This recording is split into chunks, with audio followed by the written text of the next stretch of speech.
Muito bem, pessoal, falando mais um pouquinho de H medular. Gente, se vocês tivessem noção, né, da complexidade que é uma medula espinhal, né, às vezes a gente quando está explicando isso para os nossos alunos, a gente fala assim, olha, o H medular é o que tem, digamos, de mais simples em relação ao sistema nervoso central, mas na realidade não tem nada de simples, é extremamente complexo. Às vezes é a forma com que a gente administra o conteúdo, né, que dá essa falsa impressão de que é simples. Por que isso? Porque muitas vezes a hora-aula que a gente tem para falar de neuroanatomia, de neurofisiologia, né? Ou de neurociências aplicada, digamos, à educação, neurociências aplicada à reabilitação, né? Neurociências aplicada à medicina, enfim, quando nós falamos muitas vezes de neurociência aplicada, a gente não tem um tempo muito extenso para falar do assunto. Então pode dar a falsa impressão de que o assunto é fácil. Mas na realidade, medula espinhal é bem complexo, tá bom? Mas eu queria falar um pouquinho mais aqui, ó, da questão das lâminas de Hexed que organizam, né, que é a forma com qual se organiza o H medular, né? Aqui eu fiz metade, né, metade representando as lâminas de Hexed e aqui não, tá? Só para você entender. Lembrem que esse H medular, ele vai ter aqui, está dentro, quem nos acompanha sabe, eu estou falando de medula há bastante tempo, esse H medular eu ampliei, ele é a estrutura central da medula espinhal, né, que é a substância cinzenta, e em volta eu tenho os funículos aqui. É só vocês assistirem nossos vídeos que tratam do assunto medula espinhal, que vocês vão entender do que nós estamos tratando. Nós falamos muito tempo sobre funículos, H medular e tal, né? Aliás, se você gosta dos nossos conteúdos, para a gente dar mais prosseguimento aos nossos vídeos falando de neurociências, se inscreve no canal, acho que nós temos muito conteúdo para vocês, tratando de neurociência, de sistema nervoso, envolvendo neuroanatomia, neurofisiologia, neurociências aplicada, né, a vários contextos dentro do processo de ensino e aprendizagem. Então, se você ainda não conhece, venha conhecer o nosso canal, se inscreve, compartilha. Tem muitas pessoas que têm muita vontade de entender um pouco sobre neurociências, ou pelo menos ter assim uma pequena noção de como funciona um dos sistemas mais complexos que forma o corpo humano, para não dizer o mais complexo. A gente não fala sobre isso, né? Muito o que é mais ou menos complexo, exatamente como professor de anatomia e fisiologia também, além das neurociências, né, da neurologia, a gente não gosta de falar muito sobre isso, porque cada sistema que compõe o corpo humano tem o seu papel. Então, a gente não gosta de falar muito sobre isso, sabe, o que é mais importante, as que tudo interage entre si. Mas no que diz respeito à complexidade, não tenha dúvida, o sistema nervoso é o mais complexo deles. E a gente tenta aqui, através do nosso canal, tornar um pouco mais simples, um pouco mais fácil de entender. Tá bom? Então, compartilhe, se inscreve no canal, troca, fala com a gente, conversa com a gente através dos comentários, né?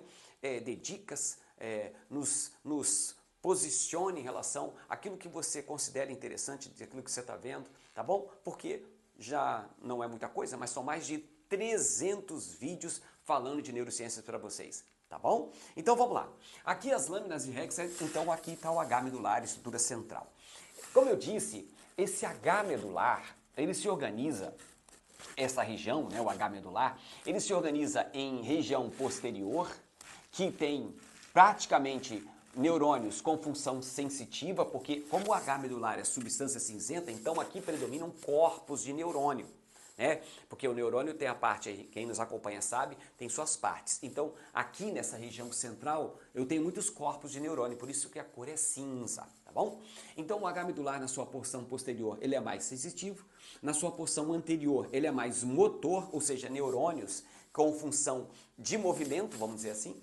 E aqui, dependendo do nível que você faz a secção, né, da medula espinhal, se for no nível cervical, se for no nível torácico, se for no nível lombar, se for no nível sacral, a morfologia do H medular muda. E, portanto, também muda, né, a distribuição das lâminas, chamadas lâminas de Hexed, que é o que eu fiz aqui, ó, em lâminas que eu representei para vocês, de 1 a 10. Tá bom? Então, como eu estava dizendo, eu tenho no H medular uma distribuição aqui, ó, mais posterior com função sensitiva. Então, os neurônios que têm relação com essa integração dessa região mais posterior do H medular, posterior, anterior, tá vendo? Ó, posterior, anterior, tá vendo? Esses neurônios são mais sensitivos. Esses aqui são mais motores, neurônios com função motora, que vão ter relação com essa região anterior da medula. E dependendo do nível, como eu estava falando antes, no nível toracolombar, se nós fizermos uma transecção no nível toracolombar, eu vou encontrar esses neurônios aqui, ó, que vão formar o corno lateral. Tá aqui, ó, um corno, uma extremidade, né? Um corno lateral que vai ser o que eu encontro ali? Neurônios do sistema nervoso simpático, nesse nível toracolombar.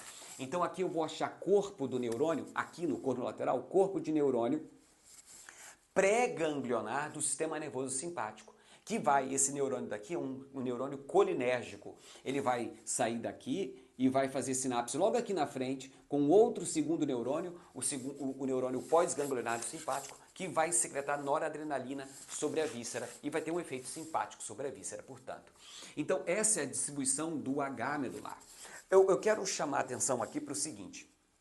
Quando nós falamos de funções sensoriais e falamos de funções motoras, então as informações sensoriais que vêm da periferia do corpo, por exemplo, as informações somestésicas, como por exemplo tato, como por exemplo propriocepção, como dor, temperatura, essas informações sensoriais elas chegam na região posterior da medula espinhal, aqui ó, e algumas delas entram exatamente no H medular.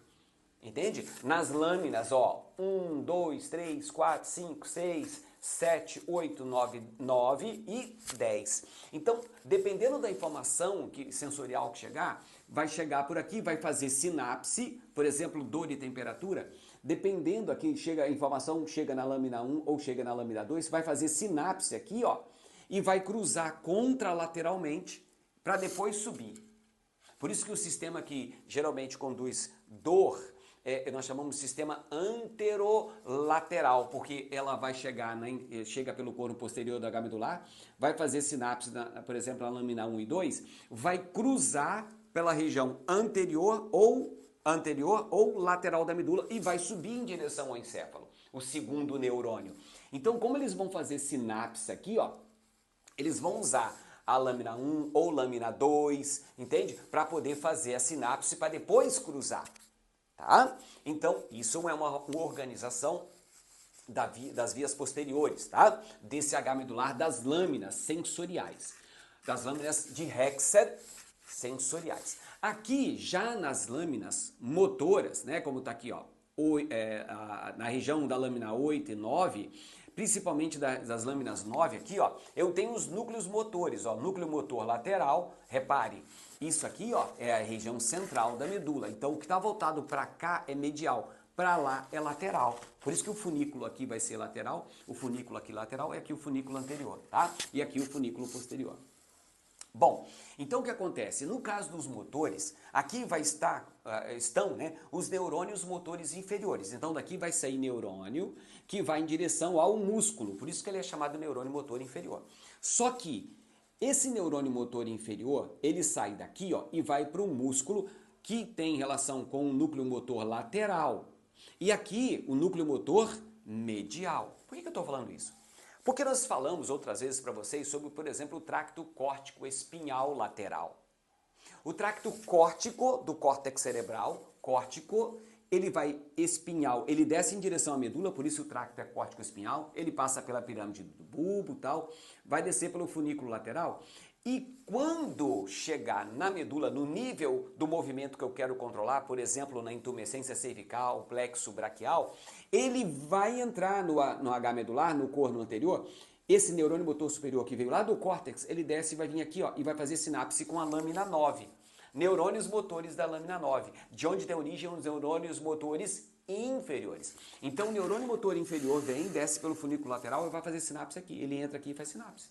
E daqui do neurônio motor inferior, do núcleo motor lateral, vai ser neurônios, por exemplo, que vão controlar os músculos, os quais são responsabilidade do tracto córtico espinhal lateral. Por outro lado, os tractos mediais, eu estou falando dos laterais, tá? Não é só o tracto córtico espinhal lateral, mas ele principalmente é o mais, vamos dizer assim, o mais importante, vamos dizer assim, o mais robusto, né? Já os tractos córtico espinhais mediais, os tractos outros tractos que têm ação sobre a região medial aqui, ó, eles vão descer pela região medial ou anterior e vão entrar onde? Aqui nessa região dos núcleos motores mediais. E aqui, esses neurônios motores superiores mediais vão fazer sinapse. Eles vão entrar aqui na lâmina 9, no corno anterior, vão fazer sinapse com o neurônio motor inferior aqui, que vai acionar músculos, o quê?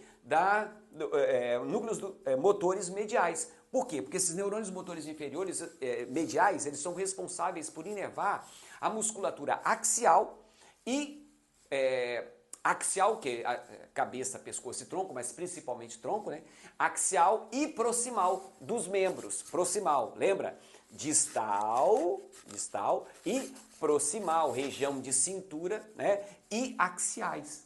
Então, aqui não é só a região posterior do H medular que se organiza, a região anterior do H medular também se organiza em lâminas, só que aí os tractos motores vão descer e vão entrar na medula. Se eles forem laterais, como o tracto córtico espinhal lateral, ou outros tractos motores que descem pelo funículo lateral da medula, eles vão entrar pelo funículo lateral, vão descer e vão entrar aqui, ó, por esses neurônios motores laterais. Se eles forem mediais ou anteriores, eles vão descer, esses tractos motores vão descer e vão entrar aqui essa região da lâmina 9, o H medular, só que nos neurônios motores do grupo medial e vão controlar músculos axiais e proximais, porque eles vão controlar a ação de neurônio motor inferior que vai para esses grupos mediais e proximais de músculos, tá?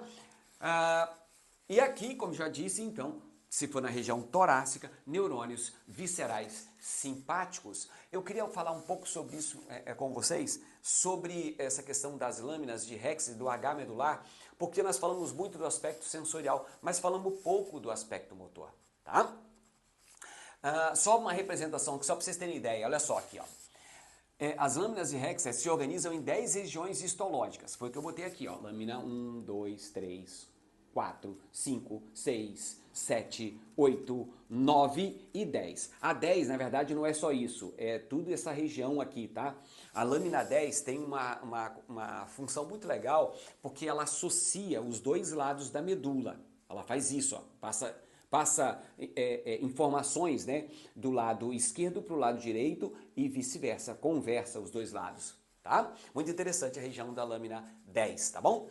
Agora aqui, olha só, as lâminas 1 e 2, ó, as lâminas 1 e 2, portanto, são lâminas posteriores com função sensitiva, né, que eu já falei, que essa parte posterior do H medular e as lâminas de Rexer posteriores trabalham com a formação sensorial. Olha aqui, as lâminas 1 e 2 da camada marginal e substância gelatinosa. Aqui, ó, camada marginal, tá ali, e 2, substância gelatinosa. Olha que legal.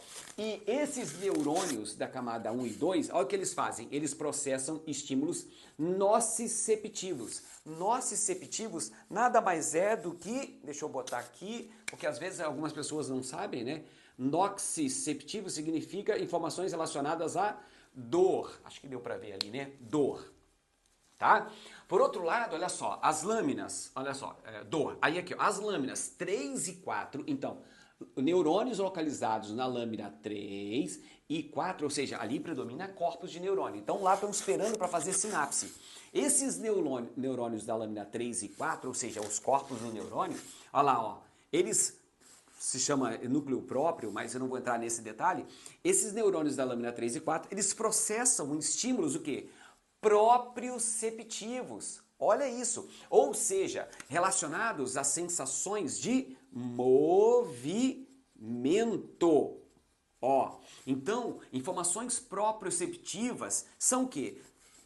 Vamos pegar aqui, por exemplo, informações vindas de órgão tendinoso de Golgi, que são terminações nervosas que se localizam no tendão de músculos estriados esqueléticos e que informam, por exemplo, quando tem um determinado grau de tensão sobre o tendão do músculo. Deixa eu fazer aqui uma representação para você. Aqui, ó. Deixa eu fazer aqui um ventre muscular. Deixa eu fazer, pelo amor de Deus, peraí. Tanta informação, né? Ó, aqui eu tenho um ventre do músculo. A parte contrátil, onde estão os filamentos contráteis do músculo, conhecidos principalmente como filamentos de actina e miosina, tá? Tem mais filamentos contráteis, não são só, mas as mais conhecidas, tá? Aí aqui eu tenho o tendão do músculo, ó, esses são tendão do músculo. Então isso aqui seria uma representação de um músculo estriado esquelético. Gente, é muito mais complexo do que isso, mas só para representar aqui, ó. Então o OTG é uma terminação nervosa localizada onde? No tendão do músculo. Então, se eu pegasse aqui, ó, eu colocaria, deixa eu ver se eu tenho um preto aqui para fazer um negócio diferente. Olha aqui, ó. O OTG é uma terminação nervosa que fica aqui, ó. Vou fazer aqui uma representação de uma terminação nervosa e um neurônio sensitivo, aqui, ó. Então, o órgão tendinoso de Golgi, ele vai despolarizar toda vez que houver um grau de tensão sobre o tendão. Então, o que acontece aqui? Quando o tendão do músculo sofre um grau de tensão, o que vai acontecer com ele? Ele vai gerar um potencial de ação. Por quê? Porque quando ele se deforma, porque tá lá, o músculo está em repouso, ó, por exemplo, se fosse o bíceps, está em repouso lá, está de boa. Mas quando eu boto algum grau de tensão sobre ele, porque, por exemplo, eu estou contraindo, tensão, imediatamente essa terminação nervosa começa a mudar sua forma.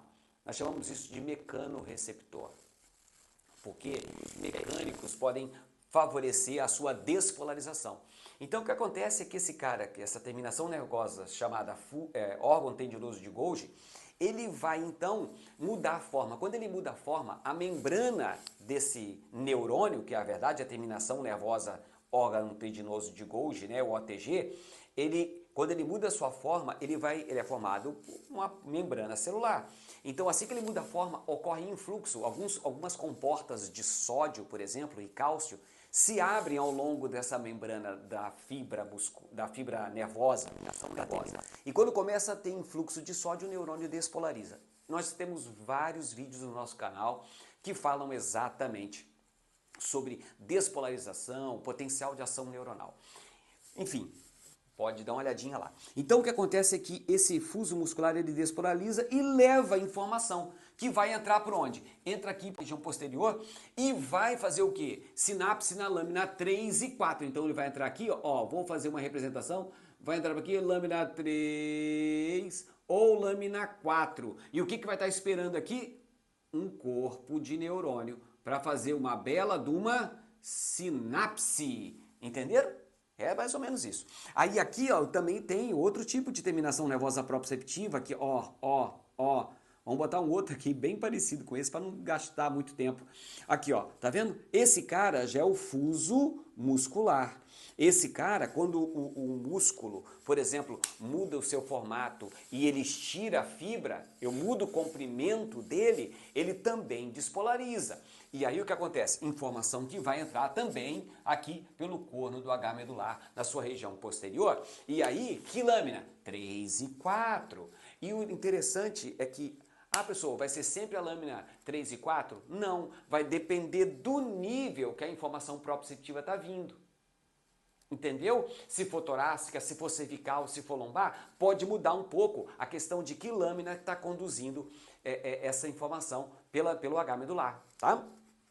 Então aqui eu estou representando a questão da informação proprioceptiva na medula espinhal. Eu acho que é uma boa forma de mostrar para vocês a questão da organização da medula. Eu falei, interessante que eu falei da via de dor. Vou representar aqui, porque já que eu fiz, deixa eu pegar aqui uma cor diferente, eu saí aqui rapidamente, só pegar uma cor diferente. Ó, nociceptiva, eu disse que a lâmina 1 e a lâmina 2. Então vem informação sensorial que vem da periferia, vem, por exemplo, da sua mão. Essa informação sensorial vem de um neurônio sensitivo, lá da terminação nervosa nociceptiva, vem lá. Ela vai entrar na medula, ó. Ela entra na medula. Só que aí vai fazer sinapse aonde, ó? Ou na lâmina 1 ou na lâmina 2. Aí o que vai estar esperando na lâmina 1, na lâmina 2? Neurônio, corpo de neurônio lá, ó, corpo de neurônio lá, que vai pegar essa informação e vai fazer o quê? Vai conduzir para o sistema, para o funículo lateral ou para o funículo anterior. Opa, não vai fazer sinapse. E aí daqui eles vão o quê? Subir em direção lá ao tronco encefálico, depois ao tálamo e depois ao córtex cerebral. Então, pessoal, deixa eu sair de novo para pegar aqui o controle. Então, pessoal, na verdade, é uma forma de mostrar para vocês como é que se organiza o H medular em relação às informações sensoriais. Uma vez eu até pensei em botar um quadro maior aqui, sabe? Mas aí eu vou ter que ter mais espaço, né, para poder fazer as gravações aqui, porque à medida que o quadro aumenta eu tenho que mudar também a distância, um monte de coisa. Mas espero que eu possa ter ajudado vocês. Se vocês gostaram das explicações relacionadas à medula espinhal, lâmina de Hexa e essas coisas que a gente acabou de apresentar agora, se inscreve no canal, compartilha a informação, troca ideia com algumas pessoas que gostam do tema, tá? E comenta bastante, porque a gente está sempre de olho no que vocês estão apresentando lá. Espero vocês nos próximos vídeos.